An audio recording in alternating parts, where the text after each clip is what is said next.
नमस्कार। नमस्कार, नमस्कार। कोरोना का आतंक अब फिर लगता है सर चढ़ के बोल रहा है। इधर हम लोग जब से काफ़ी कम हो गया था, 2-3 महीने पहले से और फिर बहुत आराम से अपनी ज़िंदगी काटने लग गए थे, अपने काम-धंधे पे जाने लग गए थे, समारोह भी मनाने लग गए थे और अच्छे से मना रहे थे। लेकिन अचानक फिर जो पिछले 10 दिनों से जो कोरोना का आतंक एकदम से बढ़ा है, जिसने 4 लाख से ज़्यादा एक्टिव केस देश में कर दिए हैं और इस समय तो जो रोज़ की रफ़्तार है वो आखिर इसके पीछे कारण क्या है? और अभी क्योंकि व्हाट्सएप यूनिवर्सिटी हमारी बहुत महान है और उस व्हाट्सएप यूनिवर्सिटी में भी ऐसे-ऐसे मैसेज चल रहे हैं कि बस अब तो कयामत के दिन फिर से आने वाले हैं। सरकार भले ही लॉकडाउन नहीं करे, लेकिन लोग इतना डराने की कोशिश कर रहे हैं।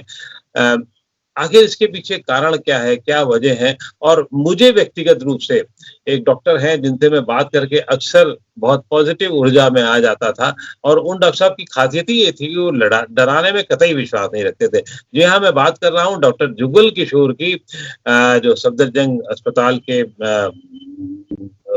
प्रमुख हैं और अपने ख़ास तौर से मेडिसिन में और बाकी उसमें आपका बहुत नाम है। ख़ास तौर से इस तरीके के रोगों को लड़ने के लिए बहुत सारा इन्होंने काम किया है और तो हम उन्हीं से जान लेते हैं कि सचमुच क्या स्थिति है? क्यों हम इतना डर रहे हैं या हमें क्यों डराया जा रहा है? कहा जा रहा है कि ये जो नया म्यूटेंट आया है, उसका जो नया हिस्सा आया है, ये अब वो तो बाकायदा तारीख बताई जा रही है कि 28 तारीख से 8 दिन तक बहुत खतरनाक होंगे। उसके बाद 3 अप्रैल से लेकर के 14 तारीख तक की स्थितियाँ बहुत खराब होंगी, उससे बचिए, बाहर मत निकलिए। क्या डॉक्टर साहब इस पे क्या है? फिर एक बार जहाँ एक तरफ हमें वायरस जो है पकड़ने की कोशिश कर रहा है और कुछ लोग डॉक्टर के नाम पर कुछ हमें और डराने का भी काम कर रहे हैं बनस्पत उसके कि बहुत समझाएँ-बुझाएँ प्यार से। आखिर है क्या मामला? नमस्कार, आपने मुझे फिर दोबारा से कोविड के बारे में बोलने का मौका दिया, थैंक यू। आपका जो प्रश्न है वो सभी लोगों का प्रश्न है आज के वक्त में, अगर हम कोविड की बात करते हैं। ये जो नए मामले आए हैं, अगर हम पुराना वो देखें, पुराना पिछले हिस्टोरिकल एविडेंस देखें, तो हमारा जब स्पेनिश फ्लू और उसमें जब उसकी पेंडेमिक थी और उसके बाद में जब उसका सेकेंड वेव आया तो बहुत ज़्यादा तादाद में केसेस आए थे, लेकिन उसमें पूरा 1 साल लग गया था। हमारा भी 1 साल हो गया, लेकिन उसका जो रीज़न था वो म्यूटेंट वायरस ही था और म्यूटेंट वायरस ही रीज़न रहे हैं। अगर हम यूरोप को देखें या फिर ब्राज़ील को देखें या फिर हम और दूसरे उनको देखें, मैं आपको एक बड़े सिंपल तरीके से बता दूं कि वायरस जब हमारे शरीर में ग्रो करता है तो वो लाखों करोड़ों की संख्या में अपनी कॉपी बनाता है और जब वो कॉपी बनाता है या डिवीज़न करता है तो हर डिवीज़न के बाद में चांसेस होते हैं कि कुछ वेरिएशन हो जाए और जब लाखों की संख्या में होता है तो ज़्यादा चांसेस होते हैं। तो इवन जितना वो डिवीज़न होगा या जितने लोगों में फैलेगा उतना ही चांसेस होते हैं कि उसमें कुछ वेरिएशन हो। ये एक इवोल्यूशन का प्रोसेस है। हर जीव, हर जो इस पृथ्वी के ऊपर है, वो अपने आप को सर्वाइव रखना चाहता है, वो अपने इन्वायरमेंट में रहना चाहता है। और बड़ी अच्छी बात यह है कि इस वायरस की कि ये इतना किलिंग नहीं है। तो और जब ये स्टार्टिंग में देखें और आज की तारीख में देखें तो हम काफ़ी हद तक देखेंगे कि उतनी फैटिलिटी नहीं है जितनी स्टार्टिंग में थी। ये भी कह सकते हैं कि जो लोग कमज़ोर थे या जिन लोगों को ज़्यादा इन्फेक्शन थे तो वो मर गए और अभी हमारे समाज में इतने लोग नहीं रहे जो बहुत ज़्यादा इसके वो हो जाएं। लेकिन ऐसा बात नहीं, हर समाज में हर तरह के लोग होते हैं और पॉसिबल अभी भी हैं। जो ये स्पाइक आया है, इस स्पाइक या इसको हम सेकेंड वेव कहेंगे, ये म्यूटेशन का ही लग रहा था, अनुमान लग रहा था और ये अब प्रूव हुआ। और ये जो सैंपल हम लेते हैं, जैसे RT-PCR का सैंपल लेते हैं, तो उसमें हम कुछ प्रतिशत सैंपल भेजते हैं उसका जेनेटिक सीक्वेंसिंग करने के लिए कि क्या ये कुछ बदला तो नहीं है। और इस तरह से पूरे वर्ल्ड के अंदर हजारों की संख्या में हमारे वेरिएंट हैं जिनको हम बोलते हैं कि वेरिएंट ऑफ कंसर्न, वो ऑलरेडी सर्कुलेट हो रहे हैं पूरे वर्ल्ड के अंदर।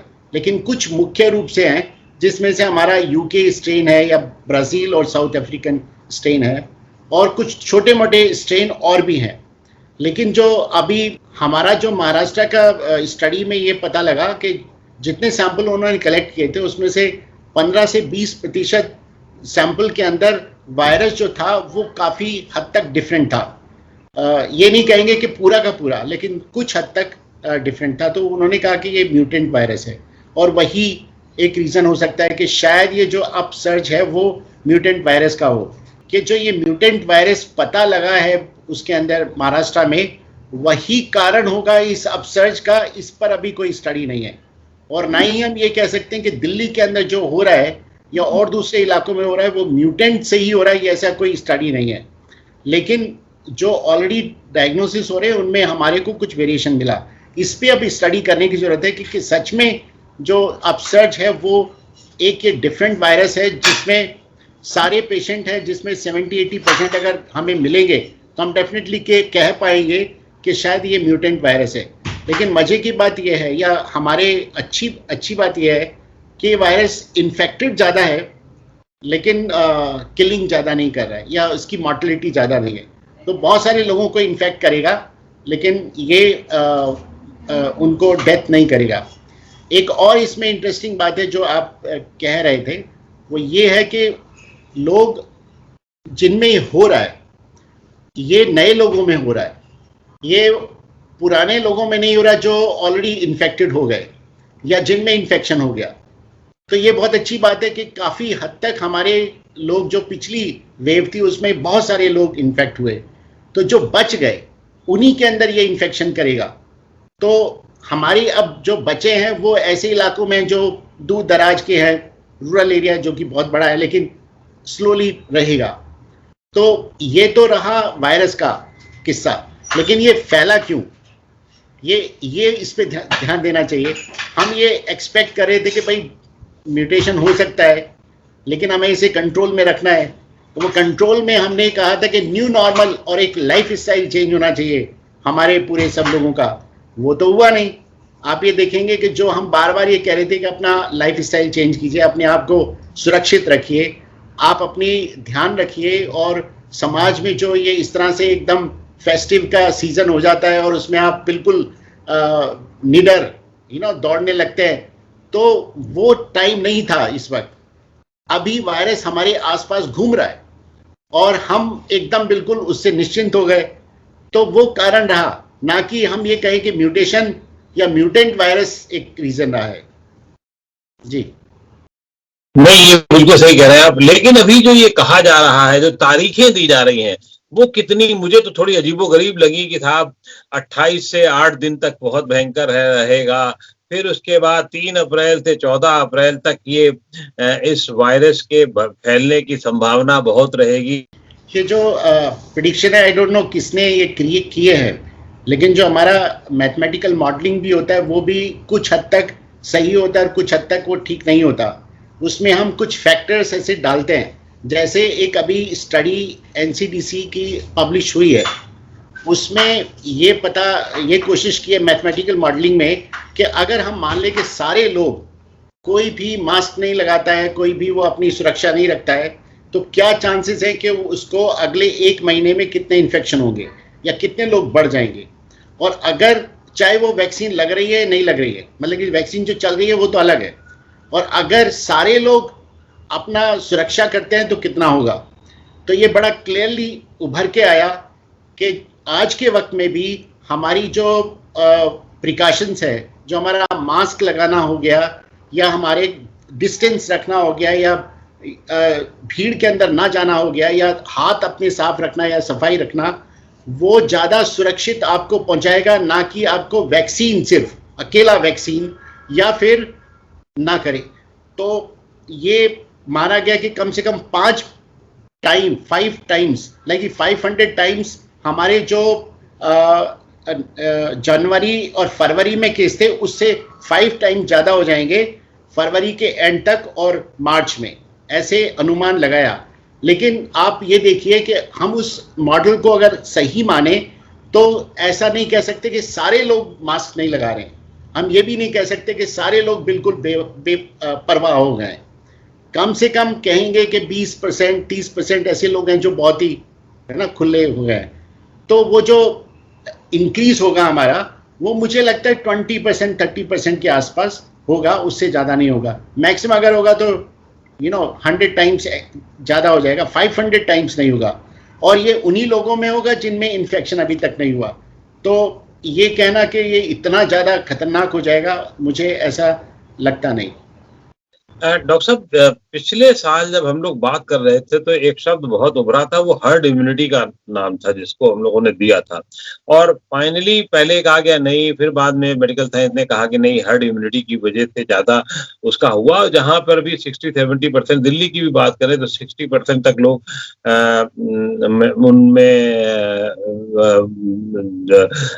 उनमें ये तत्व पाए गए थे जो उसके थे। और अब ये माना गया था कि हर्ड इम्यूनिटी का ज्यादा बड़ा योगदान था।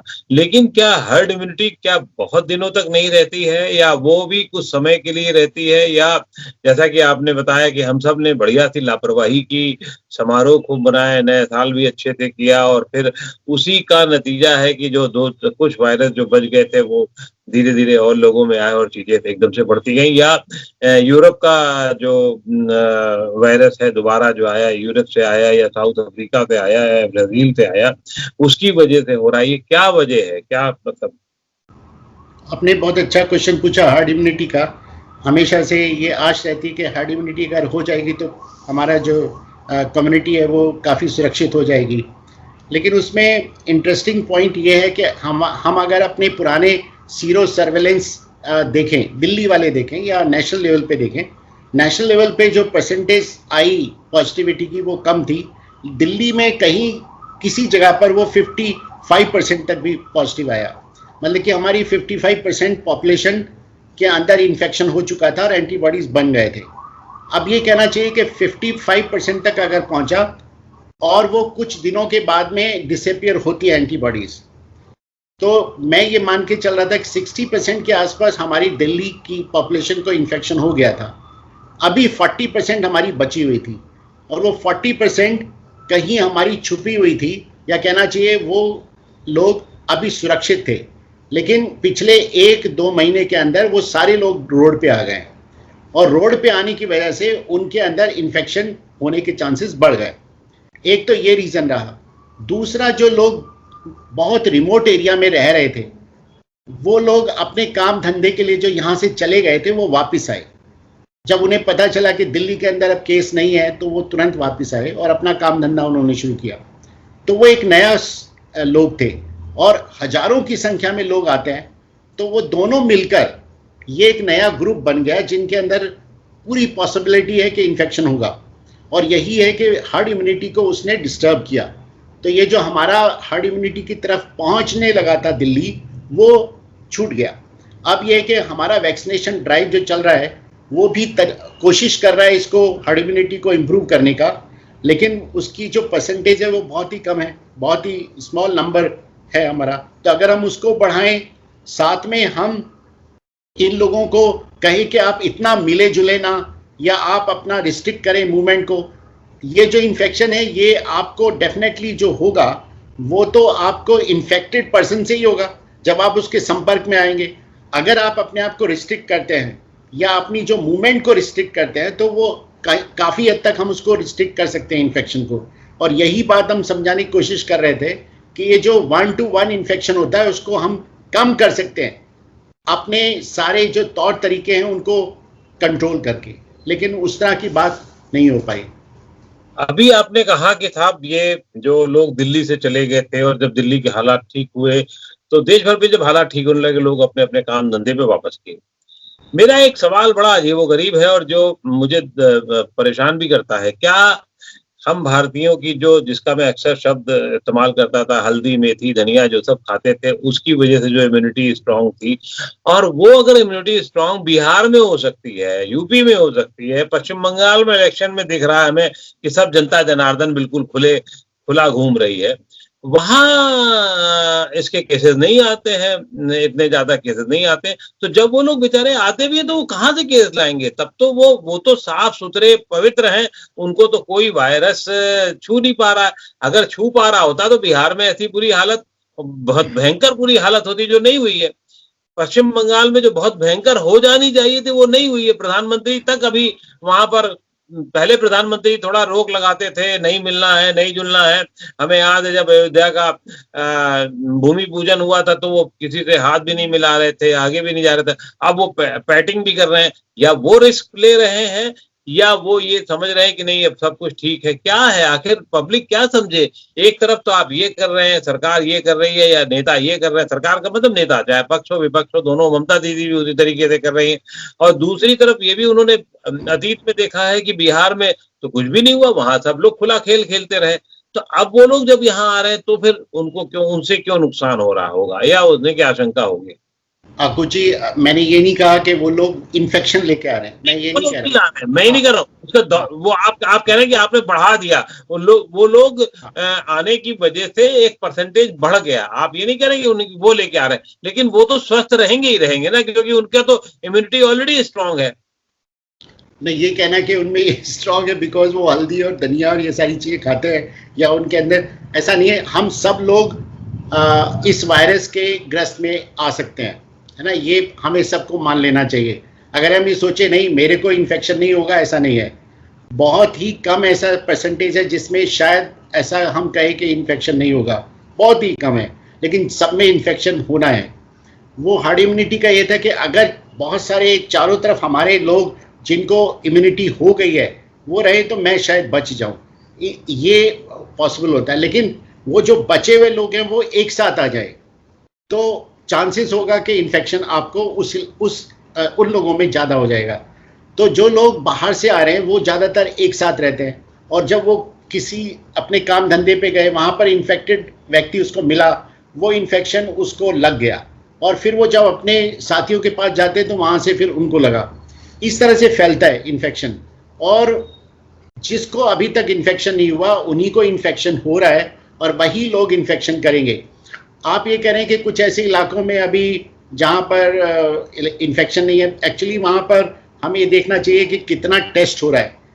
हर स्टेट की और डिस्ट्रिक्ट की जो कैपेसिटी है टेस्ट करने की वो इतनी अच्छी नहीं है, और जब टेस्ट नहीं होगा तो हम ये कहें कि वहाँ पर सच में ही इन्फेक्शन है या नहीं है, कहना बहुत मुश्किल है। मैं छत्तीसगढ़ में भी गया हूँ, एक डिस्ट्रिक्ट में एक कैपेसिटी है, उसके ऊपर वो टेस्ट नहीं कर सकते तो इन्फेक्शन हुआ होगा, वो ठीक हो गया अपने आप में। और ये अच्छी बात है कि 99% जो केस है वो माइल्ड है, जिनको सिर्फ खांसी होगा, बुखार होगा हल्का सा, और वो अपने आप ठीक हो जाएगा। तो वही है कि ये जो इन्फेक्शन है, मैं आपसे सबसे एक गुजारिश करता हूँ कि आप इससे डरे ना। आपको चाहिए कि जो हमारे वर्नेबल ग्रुप है, जिनको डेथ्स हो सकती है, जो कोमॉर्बिड कंडीशन है, उनको आपको सेफ गार्ड करना है, उनको सबसे पहले वैक्सीन लगाना है। और जो लोग ऑल और वर्नेबल हैं, जैसे बहुत बूढ़े लोग हैं, उनको हमें वैक्सीन लगाना है, या जिनके अंदर कोई ऐसी बीमारियां हैं जो यंग भी हैं, उनको हमें वैक्सीन लगाना है, और जल्दी से जल्दी वैक्सीन लगाने की कोशिश करें। प्रॉब्लम यह है कि वैक्सीन लगवाना नहीं चाह रहे लोग, वो भी एक दिक्कत हो गई है कि हम जितनी हम कवर कर सकते हैं लोगों को उतना हम कवर नहीं कर पा रहे हैं। तो ये सारे कुछ मिला के ऐसे मुद्दे हैं जो मुझे लगता है अगर लोग साथ दें तो हम काफ़ी हद तक इसको कंट्रोल में रख सकते हैं। क्या वैक्सीन जिनको लग चुकी है वो एक ही चाहे लगा हो, एक ही डोज लगी हो, क्या वो थोड़ा सेफ हैं या उनको भी अभी पूरी सतर्कता बरतनी होगी, या उनको किस तरीके से उन्हें रहना होगा? प्रॉब्लम यही हुआ कि वैक्सीन आया तो लोगों के अंदर एक यूफोरिया आया कि अब हम बच गए, अब हमें कुछ नहीं होगा। वो एक बार बार हम कहने की कोशिश कर रहे हैं कि ये इन्फेक्शन या कोई भी इन्फेक्शन आपकी डोज पर निर्भर करता है कि आपको कितना डोज, कितना वायरस आपके अंदर घुस गया। अगर आप एक दिन में एक व्यक्ति को मिले और एक दिन में आप 10 व्यक्ति को मिले जो इन्फेक्टेड है, तो जब 10 व्यक्ति से मिलेंगे तो आपके अंदर इन्फेक्शन ज़्यादा आएगा। तो अगर आप वैक्सीन भी लगवा ले तो वैक्सीन से आपको 50% एक डोज लगी है तो 50% आपको प्रोटेक्शन मिली, लेकिन 50% तो आप रिस्क पे रहे। तो वही है कि उस वक्त में आपको सही सारे के सारे अपनी जो प्रिकॉशंस है वो रखनी होगी। आप भी हो सकता है कि आपको इन्फेक्शन हुआ हो, आपने वैक्सीन लगवाया हुआ है, लेकिन जो इन्फेक्शन है आपके मुंह के अंदर है और नाक में है, वो वहाँ पर ग्रो करता है, लेकिन आपके अंदर एंटीबॉडीज हैं, वो उसको रोक रहा है। उस दौरान अगर आप किसी ऐसे व्यक्ति को मिलते हैं जिनको इन्फेक्शन हो सकता है, तो आप इवन वैक्सीन लगवाते हुए भी किसी दूसरे को फैला सकते हैं। तो आपको चाहिए कि पूरा प्रोटेक्शन रखें। तो वो है कि जब तक ये महामारी आपकी बिल्कुल ख़त्म नहीं होती, हमें चाहिए कि हम पूरे जो प्रोटेक्शंस हैं वो अपने रखें, उससे ही हमारा सबका भला है। होली आ रही है साहब, हम आपको कहते हैं कि होली मुबारक, लेकिन जब तक गले ना मिले तब तक कैसे होली। तो इस बार क्या बिना गले, पिछली बार तो हमने गले मिलकर मना ली थी और उसके बाद प्रधानमंत्री ने कह दिया था हो गई है, तो सब लोग लॉकडाउन में आ गए थे। अब किसे क्या करेंगे, होली पहली स्वाहा होगी हम लोगों की, ये पहली होली होगी इस तरीके की। मुझे ऐसा लगता है कि हम बार बार यही कोशिश कर रहे हैं कि लोग आपस में कम मिलें, दूरी रखें। तो होली तो आप और दूसरे दिन भी मना सकते हैं जब आप स्वस्थ होंगे, जब आपके आप सिर्फ एक दिन को ये मानना कि होली है, वो मुझे लगता है ठीक नहीं है। हमारे देश में बहुत सारे त्यौहार होते हैं, तो हम कभी भी होली मना सकते हैं। जब हमारे ऊपर रिस्क कम होगा तो उसमें और मजा आएगा। तो अगर हम इस वक्त इस साल की होली को उस तरह से ना मनाएं, तो उसमें मुझे नहीं लगता है कि कोई बड़ी परेशानी होगी लोगों को। तो अच्छा ये रहेगा कि आप जब एकदम आपका माहौल अच्छा हो, खुशियां हो, उस वक्त में आप गले मिलिए, तब कोई दिक्कत नहीं है। तो मेरा ये रिक्वेस्ट है सभी से कि वो इस बार की होली अगर ना ही मनाए तो अच्छा है, गले मिलकर। वैसे आप फेस टू फेस करके मिले और वैसे बात करें पूरा प्रिकॉशंस के साथ में, तो कोई प्रॉब्लम नहीं। चलिए, तो इस बार आप सब लोग होली बिना गले हुए मनाए, दूर से ही समझे कि टीका लग गया है, चाहे प्रेमी हो चाहे प्रेमिका हो, सबको दूर से ही नमस्ते करें और दूर से ही उनको शुभकामनाएं दें, दूर से ही जितना भी अच्छी बात कह सकें वो करें और दूरी बनाए रखें। तो ही हम सब में हमारी इतनी भलाई है और सतर्कता ही कुल मिलाकर के सुरक्षा है, और दूरी बना के रखें। डॉक्टर साहब भी यही चाहते हैं, जब डॉक्टर जुगल किशोर ये चाहते हैं, तो निश्चित रूप से आप होली इस तरह से मत मनाइए और स्वस्थ रहिए, यही हमारी आप सबकी कामना है। ईश्वर सब अच्छा रखेगा, इसलिए परेशान कतई ना हो। ये आएगा फिर चला जाएगा, ये वक्त भी आएगा और ये वक्त भी चला जाएगा, इसलिए परेशान नहीं हो, लेकिन सतर्कता बनाए रखें, साबुन से हाथ धोते रहें, ये ज्यादा जरूरी है। सैनिटाइजर का इस्तेमाल कम करें जरूर, लेकिन साबुन से ज्यादा हाथ धोते रहें और जो वस्तुएं जिनसे फैलने की आशंका होती है उनको कम छुएं। यही हमारी रिक्वेस्ट है, आपसे प्रार्थना। आप सब स्वस्थ रहें, अच्छी होली रहे, मन से होली आप अच्छी बनाएं, परिवार के साथ में घर में जरूर मना लें और खूब गुजिया खाएं, मजा करिए। शुक्रिया डॉक्टर साहब, बहुत बहुत शुक्रिया आपका। Thank you very much.